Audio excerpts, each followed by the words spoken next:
আমরা এতক্ষণ পর্যন্ত দীর্ঘ আলোচনা শুনলাম। এখন একটু এনার্জি ফিরানোর জন্য আমি সকলকে একটু উঠে দাঁড়াতে বলছি। সকলকে, সবাই একটু উঠে দাঁড়ান।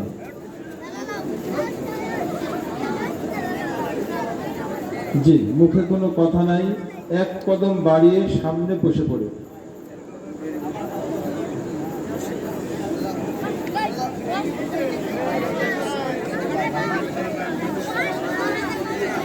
মুখে কোনো কথা নয়।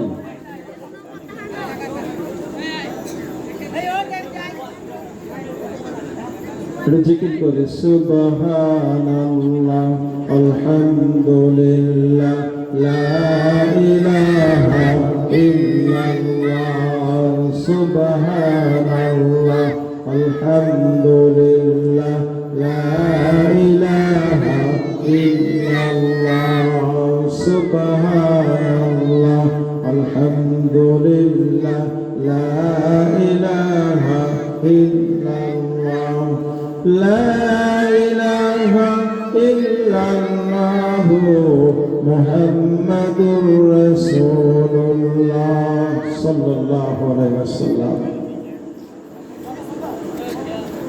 আজকে আমরা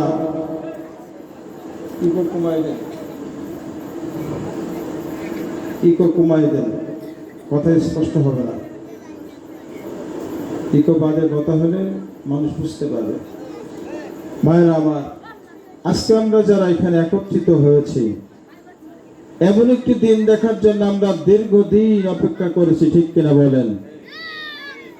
যেই নেতাদের উদ্দেশ্যে এখানে দোয়া করতে বসেছি তাদের পশমের যোগ্য আমি নই, কিন্তু আল্লাহ তাআলা মেহেরবানি করে এখানে বড় চেয়ারে বসিয়েছেন। আমি এই আল্লাহ তাআলার নগণ্য একজন গোলাম, এজন্য শুকরিয়া আদায় করছি, বলছি আলহামদুলিল্লাহ। আমরা যারা ছোট ছোট বাচ্চা ভুলেই গিয়েছিলাম যে ইসলাম নামের একটি জিনিস শুধুমাত্র মসজিদের ভিতরেই সীমাবদ্ধ, ঠিক কিনা? আমরা ভুলেই গিয়েছিলাম ইসলাম নামক জিনিসটা মাদ্রাসার মধ্যেই কেবল নিহিত, কিন্তু ইসলাম হচ্ছে এমন একটি জীবন বিধান। The Islam is complete code of life. ইসলাম হলো পরিপূর্ণ জীবন বিধান, যা অন্য কোনো ধর্মে, অন্য কোনো নেশনে, অন্য কোনো জায়গায় এই কথা বলা নেই। আমার মনে হয় কথা বুঝতে আপনাদের কষ্ট হচ্ছে। হাতের পাঁচটি আঙুল সবাই একটু দেখান তো, সবাই সবাই হাতের পাঁচটি আঙুল দেখেন। I S L A M, 5 অক্ষর ইসলাম। আই মানে আমি, এস থেকে শ্যাল সাহায্যকারী ভার্বের কে অর্থ দিয়েছে, এল থেকে লাভ মানে ভালোবাসবো, এ থেকে অল মানে সকল, এম থেকে ম্যান মানে মানুষ। I shall love all man, আমি সব মানুষকে ভালোবাসবো, এটা ইসলামের মূল থিম। হাত নামান। আজকের সেই ভালোবাসা কি আছে?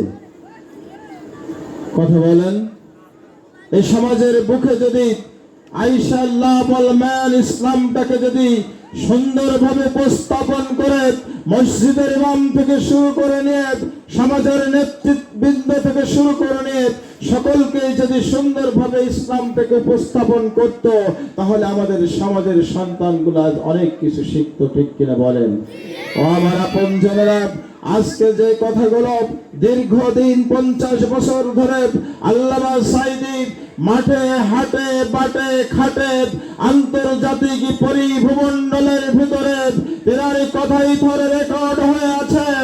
অস্বৈরাচার সরকার, তুমি শুনে রাখো, যত ছিদ্রই তুমি করো না কেন, ছিদ্র বুঝাইতে বুঝাইতে এমন একটি ছিদ্র তোমার জীবনে এসে যাবে, ওই ছিদ্র দিয়ে পানি ঢুকে তোমার নৌকা ডুবিয়ে দেবে, ঠিক কিনা বলেন? আজকের দিনে সেইটা বাস্তবতা হয়েছে কিনা?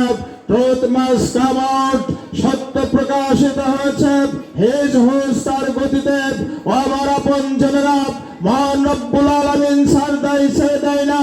ইসলামের বিপরীতে যা অবস্থান গ্রহণ করেছে, ওই হামান শেষ হয়েছে, কামান শেষ হয়েছে, নমরুদ শেষ হয়েছে, আবু জেহেল শেষ হয়েছে, আবু লাহাব শেষ হয়েছে, আজকের দিনের নব্য স্বৈরাচারও কিন্তু শেষ হয়েছে, ঠিক কিনা বলেন? আজকের যে জায়গায় বসে আমরা কথা বলছি ঠিক এমন একটি পরিবেশ তৈরি করতে ইউনো সাহেব থেকে শুরু করে ডিসি সাহেব থেকে শুরু করে সমস্ত জায়গায় পারমিশন নেওয়ার পরেও সব শেষে বলতো আই এম সরি, আমি অনুমতি দিতে পারলাম না। গান বাজনার অনুমতি লাগে না, কোরআন হাদিসের কথা বলার অনুমতি লাগে। কথা বলেন, আমরা কোন দেশে বাস করতাম? চায়ের দোকানে এমন কথা বলতে শুনেছি, আলেম ওলামাদেরকে দেখে ইন্ডিকেট করে বলেছে তোমার মনে হয় বাইরে থাকার ইচ্ছা হচ্ছে না, মনে হয় ভিতরে যাওয়া লাগবে। একটু কথা বলতে গেলেই তুমি জেলের ভয় দেখিয়েছো। এক নয় দুই নয় 16টি বছর ধরে একই পরিকল্পনা, কার ধরবে, কার মারবে, কার হামলা দেবে। ও আমার আপনজনেরা, আমি দীর্ঘ 6 মাস অসুস্থ থাকার পরেও আজকের এই মঞ্চে কথা বলছি। আমি সেনাবাহিনীর সেই জায়গা ঘুরে এসেছি, ওই কচুক্ষেতের পাশে ডিজে পাই রুমের পার্শ্ববর্তী বিল্ডিং এর নিচে অবস্থিত আয়না ঘর। সেই আয়না ঘর আমি সেখান থেকে শুনে এসেছি, দেখে এসেছি। ও আমার বন্ধুরা, কি করে মানুষদেরকে কষ্ট দেওয়া হতো, তাদেরকে হ্যান্ডকাপের ভেতরে রেখে এমন ভাবে পিঠ মোড়া করে বেঁধে রাখা হতো। 18 ফিট গভীরে ওই ঘরের নিচেই কোনো আলো থাকতো না, ওপর থেকে খাদ্য ফেলে দেওয়া হতো। তাকে বলা হতো এবার তোমার খাবার দেওয়া হয়েছে। অন্ধ মানুষের মতো হাঁটতে হাঁটতে যে খাবারটুকু পেয়েছে, ওই খাবার খেয়ে আমার ভাই বেঁচে আছে। 1 নয় 2 নয় 9টি বছর ওই অধ্যাপক গোলাম আজমের ছেলে আসবি সাহেব আজকে তাদের এই আত্মনাদে, তাদের চোখের পানিতে আজকে ভেসে সৈলাভ হয়ে তুমি দাদা বাবুর কাছে গিয়ে বসে আছো। ও আমার আপনজনেরা, বলতে চাই মুন্ডওয়ালা গ্রাম থেকে হুঙ্কার দিয়ে বলতে চাই, আমরা আমাদের সেই তাকবীর ধ্বনি দীর্ঘদিন স্বাধীনভাবে দিতে পারিনি। আমরা এখন মন খুলে সেই তাকবীর দেব। লিল্লাহে তাকবীর, লিল্লাহে তাকবীর, লিল্লাহে তাকবীর। আমরা এই আওয়াজ ভুলে গিয়েছিলাম, ঠিক কিনা বলেন? পথে পথে পড়ে আছে অসহায়, দেখে যেন মনে হয় সমাজের এরা যেন কেউ নয়। পথে পথে পড়ে আছে অসহায়, দেখে যেন মনে হয় সমাজের এরা যেন কেউ নয়। ওই সব মানুষের মুক্তির জন্যে জিহাদের ময়দানে চলো চলো চলো চলো মুজাহিদ। ধরাতল জুড়ে আজ অশান্তি শুধু হাই, অস্ত্রের ঝন ঝন ঝংকার। হায়নার মতো আজ বড় বড় শক্তি কেড়ে নেয় মানুষের অধিকার, কেড়ে নেয় মানুষের অধিকার। ওই সব মানুষের মুক্তির জন্যে জিহাদের ময়দানে চলো চলো চলো চলো মুজাহিদ। ঠিক কিনা? আমরা জিহাদের ময়দানে তামান্না পেশ করতে চাই, পবিত্র আল কোরআনের পক্ষে আমরা পার্লামেন্ট গঠন করতে চাই। কারা কারা রাজি আছি? আল্লাহকে তো হাত তুলে দেখাই দেয়। লিল্লাহে তাকবীর, লিল্লাহে তাকবীর। আমরা দেখেছি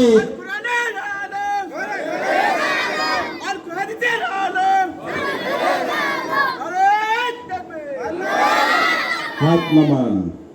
ও আমার আপনজনেরা, আপনাদের সামনে আমি অসুস্থ অবস্থায় কথা বলছি, আমার যেন মনে হচ্ছে আল্লাহ জোশ ফিরিয়ে দিয়েছে। কথা বলেন, জীবনের মালিক কে? মরণের মালিক কে? আমরা যখন পথে পথে ঘুরতাম, অনেক মানুষ হতাশা হয়ে আমাদের সামনে এই কথাগুলো বলেছে।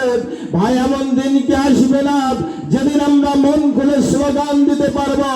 আমি সেদিন তাদের সান্ত্বনা দিয়ে বলেছিলাম, ভাই, আধার যখন আসে মনে হয় আলো আর নাই, কিন্তু সূর্য যখন উঠে যায়, আধার সরে যায়, তখন দিনের আলো এমন প্রস্ফুটিত থাকে মনে হয় অন্ধকার আর নাই। ঠিক কিনা? আলো থাকবে, আলোর নিচে অন্ধকার থাকবে, অন্ধকার দূরীভূত হবে তুমি আমি উঠে যখন দাঁড়াবো। ঠিক কিনা বলেন? আজকে যখন দেশের ছাত্র সমাজ, তরুণ জনতা একত্রিত হুঙ্কার হয়ে যখন উঠে দাঁড়িয়েছে, ঘুরে দাঁড়িয়েছে, ঠিক তখন তারা ছেড়ে পালিয়েছে। কথা বলেন? বেশি বাড়াবাড়ি করো না, 12 কোটিতে একটু নাড়া দেবে, কোথায় গিয়ে পড়বে? দিল্লি মামুর বাড়ি গিয়ে পড়বে। পড়েছে না? কিন্তু তারা অহংকার করে কথা বলতো। কি অহংকার করত? আসো খেলা হবে। ঠিক কিনা? আরে খেলা তো খেলতে চাই বাংলার জনতা, কিন্তু কোথায় গেলে তোমরা? মাঠ ছেড়ে চলে গিয়েছো। আল্লাহ ধরেন কিন্তু ছাড়ে না, ছেড়ে দেয় কিছু সময়, সাময়িক সময় পথে আসার জন্য। আসলে আহ্বান রেখে বলতে চাই, আল্লাহর রাসূলের চাচা আমির হামজাকে ওয়াসি হত্যা করার পরও, এই আমির হামজাকে হত্যা করার পরও ওয়াসিকে যখন দিন গ্রহণ করা হলো, আল্লাহর রাসূল সাথে সাথে ওয়াসিকে বলল, ওয়াসি, তুমি যখন আমার সামনে আসো, আমার চাচা আমির হামজার কথা মনে পড়ে, তুমি আমার সামনে এসো না। আমির হামজা চোখের পানি ছেড়ে দিয়ে বলে, ওয়াসি চোখের পানি ছেড়ে দিয়ে বলে, ও আমার রাসূল, ও আল্লাহর নবী, আমি যখন মুশরিক অবস্থায় তোমার চাচা আমির হামজাকে আমি হত্যা করেছিলাম, তখন তো আমি হেদায়েত প্রাপ্ত ছিলাম না, তাই তুমি আমার এত বিষাদকর করছো, আমার হৃদয়ের ভিতরে রক্তক্ষরণ হচ্ছে। উনি যাই নামাজে বসে যখন আল্লাহর কাছে হাত তুলে দিলেন, ওই ওয়াসি ওনার হেদায়েতের কামনা আল্লাহ তাআলা কবুল করলেন। সাথে সাথে আল্লাহ রাসূলকে জানিয়ে দেওয়া হলো, হে রাসূল, তোমাকে দারোগা স্বরূপ প্রেরণ করা হয়নি, তুমি যখন যাকে খুশি ধিক্কার দিয়ে তাড়িয়ে দেবে। রাসূলকে পর্যন্ত আল্লাহ ছেড়ে দেননি। আসুন, যারা ভুলের ভিতরে ছিল, দীর্ঘ 16টি বছর ধরে অত্যাচার করেছে, তারা অবশ্যই, ইসলাম বলছে প্রথম পর্যায়ে তাদের ক্ষমা করে দাও। যদি ভুল হয় তাহলে ক্ষমা করো, যদি অপরাধ করে, অপরাধের মাত্রা যদি অতিরিক্ত হয়ে যায়, সেখানে আর কোনো ক্ষমা হয় না। ঠিক কিনা?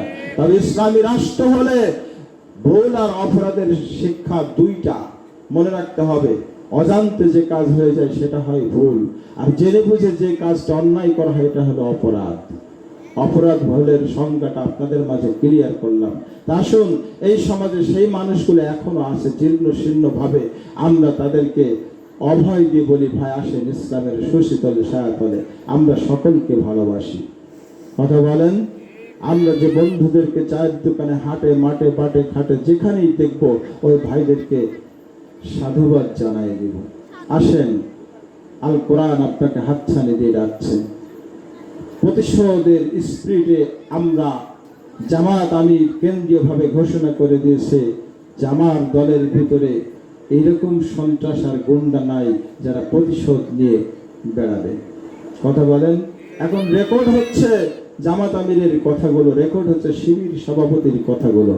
পদ্মা মেঘনা যমুনার তীরে আমরা শিবির গড়েছি, পদ্মা মেঘনা যমুনার তীরে আমরা শিবির গড়েছি। কথা বলেন? ইসলামী ছাত্র শিবিরের এক একটি সন্তান হলো ফুটন্ত গোলাপ। ইসলামী ছাত্র শিবিরের এক একটি সন্তান হলো আমিরুল মুমিনিনের চরিত্রের অধিকারী। কথা বলেন? আজকে এদেশের পার্লামেন্টে যারা ছিল, এদেশের পার্লামেন্টে যারা যাওয়ার মানসিকতা তৈরি করছে, ইসলামী ছাত্র শিবির এবং বাংলাদেশ জামাত ইসলাম নিয়ে তারা গবেষণা শুরু করেছে। দেখছে বিএনপির যিনি মহাসচিব মির্জা ফখরুল ইসলাম আলমগীর সাহেব এই কথা উনি দায়িত্বহীন কণ্ঠে বলেছে, জামাত এবং শিবির করতে হলে তাদের স্টাডি করা লাগে। তাদের পড়া লাগে। অন্য রাজনীতির মতো এই রাজনীতি নয়। কথা বলেন। সর্বপ্রথম কি করা লাগে? ধৈর্য ধারণ করা লাগে। সকল ব্যথার বোঝা বইতে পারে, সব জ্বালা যাতনা সইতে পারে। বিপদ আপদ এলে আল্লাহকে ডাকে, হারাইরা হুশ সেই তো মানুষ, সেই তো মানুষ। কথা বলেন। আমরা সেই মানুষ খুঁজতে যাই। সবার উপরে ব্যথা দিলেই যে আরেকজনকে ব্যথা দেবে টিট ফর ট্যাট, আমরা এই রাজনীতি পছন্দ করি না। আমরা ভালোবাসা উদারপন্থী হতে চাই। আমরা আল্লাহর রাস্তায় ক্ষমা করতে চাই। আমরা তাদেরকে উদাত্ত আহ্বান রেখে বলতে চাই, তোমরা আমাদেরকে বুলেট দিয়েছ, তোমরা আমাদেরকে হামলা দিয়েছ, তোমরা আমাদেরকে মামলা দিয়েছ, তোমরা আমাদের ফাঁসির কাস্তে ঝুলিয়েছ, তোমরা মিথ্যা অপবাদ দিয়ে এদেশে সমাজে আমাদেরকে ভুলণ্ঠিত করেছ। আমরা পক্ষান্তরে তোমাদেরকে কোরআন ছুড়ে দিতে চাই। আমরা কোরআনের আহ্বান করতে চাই। আমরা তোমাদের রাসূলের আদর্শ মানাতে চাই। লাকাদ কানা লাকুম ফি রাসূলিল্লাহি উসওয়াতুন হাসানাহ। আপনার আমার জীবনের উত্তম আদর্শ কেবল রাসূলের মধ্যেই নিহিত আছে, ঠিক কিনা বলেন? আসেন আমরা সেই সুশীতল ছায়াতলে আপনাদেরকে ডাকতেছি। আপনারা আপনাদের অতীত জীবনের সমস্ত গুনাহগার আল্লাহর কাছে তওবা করে ফিরে আসেন।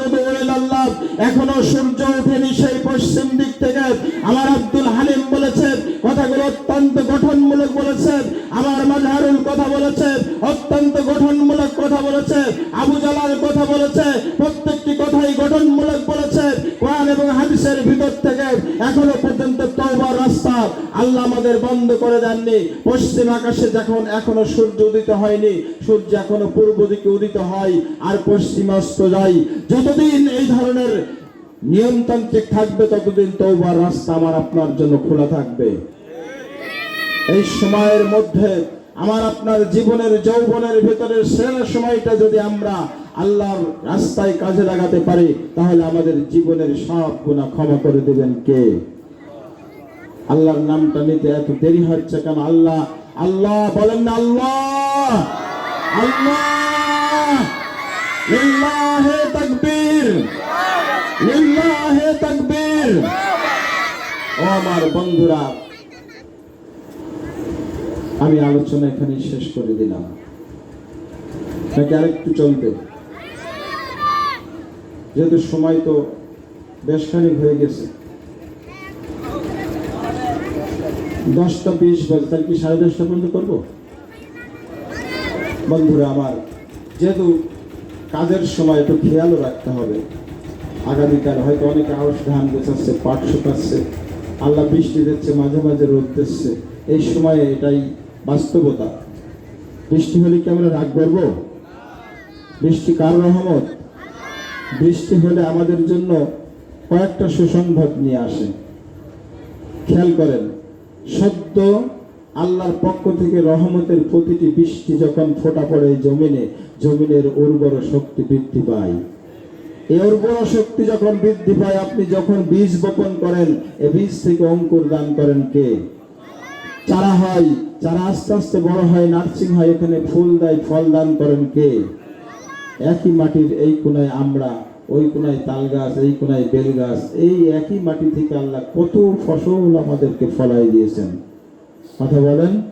তাহলে সেই ফসল খেয়ে আমরা শুকরিয়া আদায় করব কার? শুকরিয়া আদায় করব কার? আমরা আমাদের সন্তানদেরকে ওই পথে ধাবিত করব যে পথে আমার আল্লাহর প্রিয়জনরা চলে গেছে। কথা বলেন। আমরা ওই শিক্ষা আর চাই না যে শিক্ষার ভিতরে লাকাদ কানা লাকুম ফি রাসূলিল্লাহি উসওয়াতুন হাসানাহ নাই। আমি 35 দিন ট্রেনিং করেছিলাম যশোর টিটি কলেজে। আমার যতদূর পর্যন্ত মনে পড়ে 2017 সাল। আমি বলেছিলাম, তদানীন্তন সময়ে যশোরের ডিসি সাহেব ছিলেন হুমায়ুন কবির এবং প্রিন্সিপাল ছিলেন টিটি কলেজের নিখিল কুমার সরকার, আর কোঅর্ডিনেটর ছিলেন মোহনলাল সরকার। বন্ধুরা আমার, সেই 35 দিন ট্রেনিং এর ভিতরে আমাদেরকে উদ্ধৃতি দেওয়া হয়েছিল জার্মান থেকে, ইংল্যান্ড থেকে, ব্রিটেন থেকে, আমেরিকা থেকে, ভারত থেকে, চীন থেকে।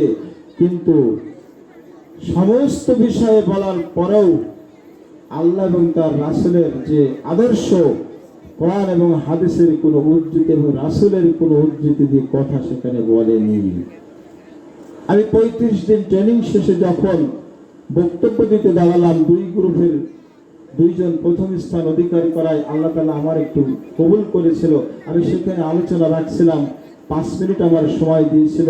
5 মিনিট সময়কে অতিক্রম করে 7 মিনিটে যখন গিয়েছিলাম, তখন আমি প্রশ্ন রেখে বলেছিলাম, যদি দেন অভয় তাহলে কথা বলবো, আর যদি ভয় রাখেন এখানে চলমান ট্রেনের সাথে বাস দিয়ে ব্যারিকেড দেওয়ার ক্ষমতা আমার নাই।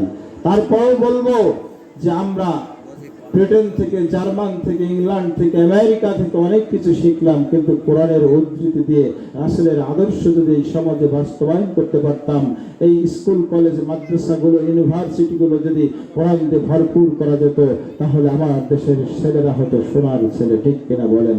আমার ছেলেরা কখনো বুলেট হাতে নিত না, আমার ছেলেরা কখনো অস্ত্রবাজ হতো না, টেন্ডারবাজ হতো না, জিনাখোর হতো না। ঠিক কিনা বলেন? তার ভিতরে ধর্মীয় অনুভূতির জ্ঞান যদি থাকে, 1 কোটি টাকার একটি বান্ডেল ধরিয়ে দিয়ে বলা হয় তোমার মা বাবাকে একটি গালি দাও, সে কিন্তু দেবে না। উপরন্তু অন্যজন যদি একটি মায়ের দিকে বাঁকা চোখে তাকায়, তার চোখ উপড়িয়ে নেওয়ার মতো ক্ষমতা ওই সন্তান দেখাইতে পারে। ঠিক কিনা বলেন? ও আপন জনের আসলে আহ্বান রেখে বলতে চাই, সে কোরআন হাদিস আজও পৃথিবীতে আমাদের জন্য অম্লান বদলে রেখে গিয়েছেন। আল্লাহ রাসূল ভবিষ্যৎবাণী করেছেন বিদায় হজের মাঠে, তোমরা যদি পথ হারিয়ে ফেলো তাহলে তোমরা আল্লাহ এবং তার রাসূলের রেখে যাওয়া 2টা জিনিস, একটা হলো কিতাবুল্লাহ, আল্লাহর কিতাব, আর সুন্নতে রাসূল, এই দুটো যদি কেউ আঁকড়ে ধরতে পারে, এনেশনের সাথে নিজের জীবনটাকে যদি মিশিয়ে দিতে পারে, তার পথ ভোলার কোনো সম্ভাবনা থাকবে না, থাকবে না, থাকবে না। ঠিক কিনা বলেন? আসুন এই পবিত্র আল কোরআন পার্লামেন্টে যাক, আমরা এই মুন্ডমালা থেকে প্রমাণ করে দেব আগামী দিনে যখনই ডাক আসুক, ব্যালটের মাধ্যমে প্রমাণ করে দেব আল কোরআনের পার্লামেন্ট হওয়ার জন্য আমরা পক্ষে সিল মারতে রাজি আছি। কারা কারা?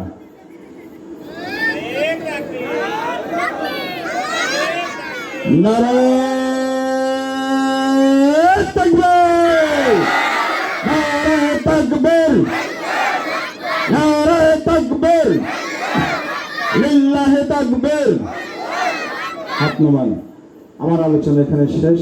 পর্দার অন্তরালে মা ও ভগ্নীদের জন্য কিছু কথা বলার ছিল, কিন্তু আল্লাহ যদি তৌফিক দেয় আবার কোনোদিন সুযোগ পাই, আমি যেহেতু অসুস্থ আছি, আপনাদের কাছ থেকে দোয়া চেয়ে আমি দীর্ঘ ওই রোজার ঈদের পরে আমি এমন অ্যাক্সিডেন্ট করেছিলাম, ঢাকা বারডেমে আমার ট্রিটমেন্ট চলছে। আমার এই চোখে 6টা ইঞ্জেকশন দেওয়া হয়েছে। যে 6টা ইঞ্জেকশন আপনি শুনে অবাক হবেন, যদি ইটালিয়ান ইঞ্জেকশন দেওয়া হতো 1,20,000 করে দাম ছিল। বন্ধুরা আমার, চোখের দৃষ্টি যাদের ভালো আছে, আজকে গিয়ে 2 রাকাত শুকরিয়া নামাজ পড়ে আমরা সবাই আল্লাহর কাছে শুকরিয়া আদায় করব। বলেন আলহামদুলিল্লাহ। বন্ধুরা আমার একটি কথা বারবার মনে হয়, আমি যখন ঢাকা বারডেম হসপিটালের চক্ষু অপারেশন থিয়েটার ভেতরে গত 18 তারিখে আমি যখন অবস্থান গ্রহণ করি, বিশ্বাস করবেন কিনা জানি না, আমি একজন হিন্দু ভদ্রলোকের সাথে ওখানে কথা বললাম। তার দৃষ্টিশক্তি কমে যাচ্ছে, ঠিক একই রোগে আমি আক্রান্ত। এই ব্যক্তিটা যখন হসপিটালের ওই অপারেশন থিয়েটারের ভিতরে, আমি প্রশ্ন করলাম, ভাই আপনি কতদিন এই রোগে ভুগছেন? বলছে আমি 3 থেকে 4 মাস ভুগছি। আপনি কয়টা ইঞ্জেকশন দিয়েছেন? এতটা ইঞ্জেকশন। আপনার কত টাকা খরচ হয়েছে? বলছে সব মিলিয়ে পরীক্ষা নিরীক্ষা, ইঞ্জেকশন এইসব দিয়ে আমার খরচ হয়েছে 70 থেকে 80 লক্ষ টাকা, কিন্তু আমি সুস্থ হতে পারছি না। আমি সেখানেও দিনের দাওয়াতটা দিলাম। আমি বললাম, ভাই আপনি অমুসলিম কিন্তু আমি মুসলমান, আপনাকে বলছি আপনি যদি দিন গ্রহণ করেন, এইটার বিনিময়ে আল্লাহ আপনার অতীত জীবনের ক্ষমা দিবেন, গুনাহ ক্ষমা করবেন এবং আপনার দৃষ্টিশক্তি ফিরাই দেবেন। আপনি আমার দাওয়াতটা কবুল করেন। করেছি কিনা আমি জানি না, আমি সেখানেও দিনের দাওয়াত দিয়েছি। আমি যখন ওটির ভিতরে ঢুকেছি, যখন ইঞ্জেকশন আমার চোখের ভিতরে দেওয়া হচ্ছে, আমার পৃথিবীর কোনো কিছু মনে হচ্ছে না। আমার পৃথিবীর কারো কথা আর মনে ছিল না, আমার একমাত্র রবের কথা মনে আছে। আমি রবকে বলছি, রব তুমি আমার চোখ দিয়েছো, চোখ দিয়ে দেখে দেখে কোরআন পড়ে যেন আমি মানুষের সামনে কথা বলতে পারি, তুমি আমার দৃষ্টি শক্তি ফিরায় দাও। আমি আল্লাহকে বলেছি। আপনারা বলেন 2008 সাল যখন নতুন নির্বাচনে 9 সালে আওয়ামী লীগ পার্লামেন্টে আসে, আমাকে অফার করা হয়েছিল এক্সিবিজেড গাড়ি এবং প্রতিষ্ঠান, আমার ওই মাদ্রাসা এমপিও, সাথে মহেশপুর থানার ওলামা লীগের সভাপতি হতে হবে, এমন অফার আমার জীবনে এসেছিল। আমি সেটাকে অগ্রাহ্য করে একমাত্র আল্লাহর রিজিকের উপরে ভরসা করে এখনো পর্যন্ত আমি সেই প্রতিষ্ঠানে ভীতি কামড় দিয়ে পড়ে আছি। প্রতিষ্ঠান আজও হয়নি, তা কি হয়েছে? আমি তো খেয়ে আছি, আমার আল্লাহ আমাকে খাওয়াই রাখছে, ঠিক কিনা বলেন? আসেন, আমি গুনাহগার, আপনাদের জন্য দোয়া করব, আপনারাও আমার জন্য দোয়া করবেন। আমরা এখানে আল্লামা সাইদি সহ, মতিউর রহমান নিজামী সহ, অধ্যাপক গোলাম আজম সহ যত নেতা ইসলামের কথা বলতে গিয়ে নিজের প্রাণকে আত্মা হতে দিয়েছে, আল্লাহ প্রত্যেকের জীবনটাকে তুমি কবুল করে নাও। এই বৈষম্য বিরোধী ছাত্র আন্দোলন এবং জনতার যে আন্দোলন ছিল, এই আন্দোলনে আবু সাইদ, মুগ্ধ, ইয়ামিন থেকে শুরু করে নিয়ে যত মানুষ শাহাদত বরণ করেছে, পঙ্গুত্ব বরণ করেছে, হাত হারিয়েছে, পা হারিয়েছে, নিজ চোখে দেখে এসেছি। ঢাকা বারডেবে একজন ভাইয়ের দুটি পা হারিয়ে ফেলেছে, একজন ভাই একটি হাত হারিয়ে ফেলেছে, একটি পা একটি হাত হারিয়ে ফেলেছে, চোখ হারিয়ে ফেলেছে। অসংখ্য মানুষের সাথে আমি কথা বলে এসেছি, সচক্ষে দেখে এসেছি। একজন পা হারিয়ে ফেলেছে, হাত হারিয়ে ফেলেছে, বলছে আমার যদি একটা হাত চলে গিয়েছে, আমার যদি দেশের প্রয়োজনে ডাক আসে, আরেকটা হাত নিয়ে আমি এই বাংলার জনগণের জন্য আমার ঝাঁপ দিয়ে পড়ব, তার মনোবল ভাঙেনি। সেই ভাইয়ের সাথেও কথা বলা সম্ভব হয়েছে। আপন জনেরা, আমরা তো শুয়ে বসে কই মাগুর দেখছি, শুয়ে বসে কই মাগুর খাচ্ছি, আমরা ফসল অর্জন করে ঘরে উঠাচ্ছি, কিন্তু এর পেছনে যাদের মেহনত, তাদের জন্য কি দোয়া করা লাগবে না? কথা বলেন। তাদের রক্তের বিনিময়ে বাংলাদেশে আজকে ইসলামের কথা স্বাধীনভাবে বলতে পারছি। সে আবু সাহিদ, সে মুগ্ধ, পানি লাগবে পানি, কথাটা কানে এসে হাসে। কথা বলেন। একটা মেয়ে বলছে আমাদের পিছনে যাওয়ার কোনো জায়গা নাই, পিছনে পুলিশ, সামনে স্বাধীনতা। কথা ফেসবুকে দেখেছেন না? এক একজন মানুষ তার মুখের যে ভারী আকুতি বের করতে, যে এই বাংলাদেশে শেখ মুজিবুরের যে মোরাল তৈরি করা হয়েছিল, আপনারা শুনে অবাক হবেন। বাংলাদেশে প্রতি বছর প্রতি অর্থ বাজেটে 400 কোটি টাকা করে বরাদ্দ দেওয়া হতো এই মুজিবের মোরাল তৈরি করার জন্য। অথচ নন এমপিও প্রতিষ্ঠানগুলো 1000 কোটি টাকা হলেই সারা বাংলাদেশের সমস্ত নন এমপিও প্রতিষ্ঠানগুলো এমপি হয়ে যেত। এখানে জীবন মরণের সমস্যা, অথচ উনার বাবার মোরাল তৈরি করতে যে উনি 400 কোটি টাকা এই জনগণের ট্যাক্সের টাকা ওইদিকে ব্যয় করত। 16টি বাজেট দিয়েছে, 464 6,400 কোটি টাকা এই মোরাল তৈরিতে উনি ব্যবহার করে গেছেন। জনগণের টাকা কোথায় কোথায় অপচয় হয়েছে, এই বৈষম্য বিরোধী ছাত্র আন্দোলন এবং জনতা আজকে সংস্কার করতে শুরু করেছে। আমরা তাদের জন্য দোয়া করি, বাংলাদেশ সেনাবাহিনীর জন্য দোয়া করি, আমরা বাংলাদেশ ইন্টেলিজেন্স ব্রাঞ্চের জন্য দোয়া করি, যারা দুর্নীতি তাদেরকে উচ্ছেদ করে সৎ পথে যারা টিকে থাকে তাদেরকে স্থায়ীভাবে রূপ দিয়ে এই মডেল বাংলাদেশের প্রতিটি জনগণ, আপমর জনসাধারণ যেন সুখের একটি আশা দেখতে পাই। এই কারণে আজকের এই মাঠে ময়দানে আমাদের কথা বলতে হবে, ঠিক কিনা বলেন? কথা বলেন। আসেন আমরা সূরা ফাতিহা একবার আমরা দোয়ার পূর্বে আমাদের এই গ্রামের সম্মানিত ইউপি সদস্য আপনাদের সামনে